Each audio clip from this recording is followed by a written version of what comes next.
ಉತ್ತರ ಕರ್ನಾಟಕ ಬಗ್ಗೆ ಮಾತಾಡಲಿಕ್ಕೆ ಅವಕಾಶ ಮಾಡಿಕೊಟ್ಟಿದ್ದಕ್ಕೆ ತಮಗೆ ಧನ್ಯವಾದ ಹೇಳುತ್ತಾ, ಅದರಂತೆ ಬೀದರ್ ಜಿಲ್ಲೆ ಹುಮ್ನಾಬಾದ್ ತಾಲೂಕಾ ರಾಷ್ಟ್ರೀಯ ಹೆದ್ದಾರಿ ಮೇಲೆ ಹಾದು ಹೋಗುತ್ತಂತ ನಮ್ಮ ಕ್ಷೇತ್ರ. ಇವತ್ತ ಕ್ಷೇತ್ರದಲ್ಲಿ ಬಹಳಷ್ಟು ಸಮಸ್ಯೆಗಳಿದೆ ಗೊತ್ತಾ. ಅದರಂತೆ ಇವತ್ತ ನಮ್ಮ ಹುಮ್ನಾಬಾದ್ ತಾಲೂಕಿನ ಒಂದು ಹಾಸ್ಪಿಟಲ್, ಜನರಲ್ ಹಾಸ್ಪಿಟಲ್ ಇರಬೇಕಂತಂದ್ರೆ ನಿಯಮ ಅನುಸಾರ ಒಂದು 3 ಇಲ್ಲ 5 ಎಕರ್ನಲ್ಲಿ ಹಾಸ್ಪಿಟಲ್ ಇರಬೇಕಾಗುತ್ತೆ. ಆದರೆ ನಮ್ಮ ಹುಮ್ನಾಬಾದ್ ನಲ್ಲಿ ಜನರಲ್ ಹಾಸ್ಪಿಟಲ್ ಇರೋದು 1 ಎಕರೆನಲ್ಲಿ ಮಾತ್ರ. ಯಾವಾಗ ಸ್ಟಾರ್ಟ್ ಆದಲ್ಲ. ಆದ್ರೆ ಇವತ್ತ ನಾವು ಯಾವುದೇ ಇನ್ಫ್ರಾಸ್ಟ್ರಕ್ಚರ್ ಕಟ್ಲಕ್ ಕೊಡ್ಬೇಕು ಅಂತಂದ್ರೆ ಅಲ್ಲಿ ಯಾವುದೂ ಕೂಡ ಜಾಗ ಇಲ್ಲ. ನಾನು ಸಂಬಂಧಪಟ್ಟ ಸಚಿವರಿಗೂ ಕೂಡ ಬಹಳಷ್ಟು ಸರ್ತಿ ಮನವಿ ಮಾಡಿದ್ದೀನಿ. ಯಾಕಂತಂದ್ರೆ ರಾಷ್ಟ್ರೀಯ ಹೆದ್ದಾರಿ ಮ್ಯಾಗ ಇದ್ದ ಕಾರಣ ಇವತ್ತು ಅನೇಕ ಆಕ್ಸಿಡೆಂಟ್ ಕೇಸಸ್ ಇರಬಹುದು, ಅನೇಕ ಸಮಸ್ಯೆಗಳು ಇವತ್ತ ಅಲ್ಲಿ ಇದೆ.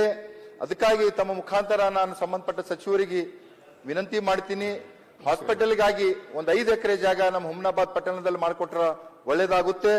ಅದರಂತೆ ಇವತ್ತ ನಮ್ಮ ಹುಮ್ನಾಬಾದ್ ಮತಕ್ಷೇತ್ರದಲ್ಲಿ ಈ ಕಾರಂಜ ಏನ್ ಜಲಾಶಯ ಇದೆ ನಮ್ಮ ಹುಮ್ನಾಬಾದ್ ಮತಕ್ಷೇತ್ರದಲ್ಲಿದೆ. ನಮ್ಮ ಹುಮ್ನಾಬಾದ್ ಮತಕ್ಷೇತ್ರ ಮತ್ತ ಬೀದರ್ ದಕ್ಷಿಣ ಮತಕ್ಷೇತ್ರದಲ್ಲಿದೆ. ಆದ್ರೆ ಇವತ್ತ ನಮ್ಮ ರೈತರಿಗೆ ಒಂದು ಹನಿ ನೀರು ಕೂಡ ಇವತ್ತ ನಮ್ಮ ರೈತರಿಗೆ ಬರ್ತಾ ಇಲ್ಲ. ಇವತ್ತಲ್ಲಿ ಇವತ್ತು ನಾವು ನೋಡ್ಬೋದು, ಇವತ್ತು ನಮ್ಮ ಹುಮ್ನಾಬಾದ್ ನಲ್ಲಿ ಬಹಳಷ್ಟು ಹಳ್ಳಿಗಳಿಂದ ಬಡ ರೈತರ ಜಮೀನು ಇವತ್ತ ಆ ಕಾರಂಜ ಜಲಾಶಯ ಕಟ್ಲಕ್ಕ ಕೊಟ್ಟಿದಾರ. ಅದಕ್ಕಾಗಿ ನಾನು ತಮ್ಮ ಮುಖಾಂತರ ನಾನು ಮನವಿ ಮಾಡ್ತೀನಿ ಸಂಬಂಧಪಟ್ಟ ಸಚಿವರಿಗೆ, ಇವತ್ತ ನಮ್ಮ ರೈತರಿಗಾಗಿ ಲಿಫ್ಟ್ ಇರಿಗೇಷನ್ ಸ್ಕೀಮು ನಮ್ಮ ಹುಮ್ನಾಬಾದ್ ಮತಕ್ಷೇತ್ರ ಕೊಟ್ಟರೆ ಬಹಳ ಒಳ್ಳೇದಾಗ್ತದೆ ಅಂತ ನಾನು ಹೇಳಕ್ ಇಚ್ಛೆ ಪಡ್ತೀನಿ. ಅದರಂತೆ ಇವತ್ತ ನಮ್ಮ ಹುಮ್ನಾಬಾದ್ ಏನು ಸುಮಾರು 2011 ಒಂದು ಜನಗಣತಿಯಲ್ಲಿ ಸುಮಾರು 44,000 ಜನಸಂಖ್ಯೆ ಉಳ್ಳುವಂತ ಒಂದು ಪಟ್ಟಣ ಇದೆ. ಇವತ್ತ 2024ರಲ್ಲಿ ಇವತ್ತಿನ ಜನಗಣತಿ ನೋಡಿದ್ರೆ ಸುಮಾರು 75,000 ಆಗಿದೆ.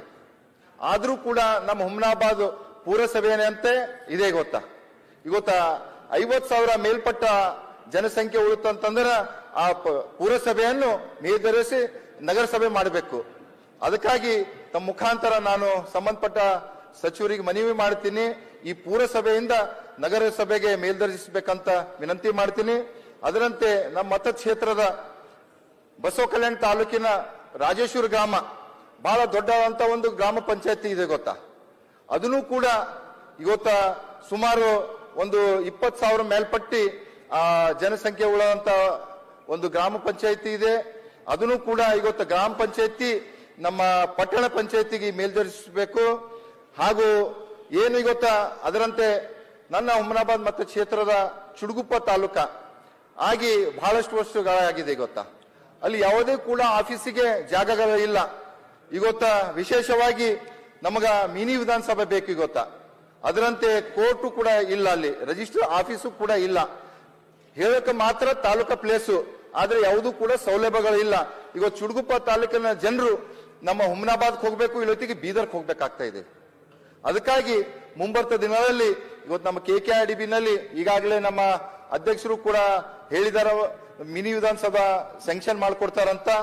ಅದರಂತೆ ಒಂದು ಕೋರ್ಟ್ ಆಗ್ಬೇಕು, ರಿಜಿಸ್ಟರ್ ಆಫೀಸ್ ಆಗ್ಬೇಕು, ಏನೇನು ತಾಲೂಕಾ ಕೇಂದ್ರಗಳಲ್ಲಿ ಸೌಲಭ್ಯಗಳು ಸಿಗಬೇಕು ಅವೆಲ್ಲ ಆಗ್ಬೇಕು. ವಿಶೇಷ ಇನ್ನೊಂದು ಅಲ್ಲಿ ಸ್ಟೇಡಿಯಂ ಸರ್, ಇವತ್ತೆಲ್ಲಾ ಕಡೆ ತಾಲೂಕಾ ಕೇಂದ್ರಗಳಲ್ಲಿ ಸ್ಟೇಡಿಯಂಗಳಾಗಿದೆ. ಇವತ್ತು ಮಕ್ಕಳು ವಿದ್ಯಾರ್ಥಿಗಳು ಆಟ ಆಡ್ಬೇಕಂತಂದ್ರೆ ಅಲ್ಲಿ ಯಾವುದೂ ಕೂಡ ಜಾಗ ಇಲ್ಲ. ಅದಕ್ಕಾಗಿ ತಮ್ಮ ಮುಖಾಂತರ ನಾನು ಮನವಿ ಮಾಡ್ತೀನಿ, ನಮ್ಮ ಚುಡುಗುಪ್ಪ ತಾಲೂಕಿನಲ್ಲಿ ಕೂಡ ಒಂದು ಸುಸಜ್ಜಿತವಾದಂತ ಸ್ಟೇಡಿಯಂ ಕೂಡ ಆಗ್ಬೇಕು. ಇನ್ನೊಂದು ಮಹತ್ವದ ಅಧ್ಯಕ್ಷರೇ, ಇವತ್ತ ಹುಮ್ನಾಬಾದ್ ಮತಕ್ಷೇತ್ರ ಇರೋದು ನ್ಯಾಷನಲ್ ಹೈವೇ ಮ್ಯಾಗೆ. ಇವತ್ತ ಪಕ್ಕದಲ್ಲಿ ನಮ್ಮ ಬಸವ ಕಲ್ಯಾಣ ತಾಲೂಕಾ ಶಾಸಕರಿದ್ದಾರ, ಮತ್ತೆ ನಮ್ಮ ಬೀದರ್ದು ಕೂಡ ಸೌತ್ ಶಾಸಕರಿದ್ದಾರ. ಇವತ್ತು ಹೈದರಾಬಾದ್ಲಿಂದ ಮುಂಬೈಗೆ ಹೋಗ್ಬೇಕಂತಂದ್ರ ಮೊದಲ ಬೀದರ್ ದಕ್ಷಿಣ, ಹುಮ್ನಾಬಾದ್, ಬಸವ ಕಲ್ಯಾಣ ಹಾದು ಮುಂದೆ ಮಹಾರಾಷ್ಟ್ರಕ್ಕೆ ಹೋಗ್ತದ. ಇವತ್ತು ಅನೈತಿಕ ಚಟುವಟಿಕೆಗಳು ಇವತ್ತ ಹುಮ್ನಾಬಾದ್ ಇರ್ಬೋದು, ಈ ಕಡೆ ನ್ಯಾಷನಲ್ ಹೈವೇ ಮ್ಯಾಗ ನಡೀತಾ ಇದೆ.